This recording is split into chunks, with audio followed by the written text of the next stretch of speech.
Hi welcome to my channel Mahi vlogs అంటూ today ఎంతో టేస్టీగా ఉండే అల్లం చట్నీ ఎలా చేసుకోవాలో చూద్దామండి.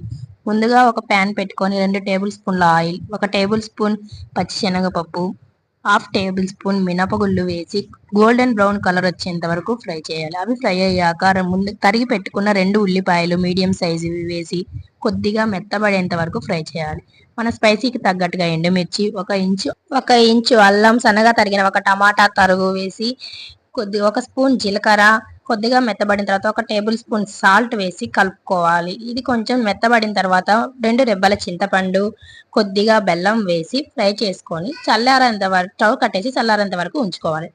చల్లారాక ఒక మిక్సీ జార్ తీసుకొని అందులో వేసుకొని ఫైన్ పేస్ట్ లాగా గ్రైండ్ చేసుకోవాలి. ఇందులో పోపు వేసుకుంటేనే టేస్ట్ ఉంటుంది.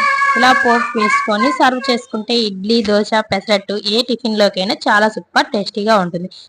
Thank you for watching my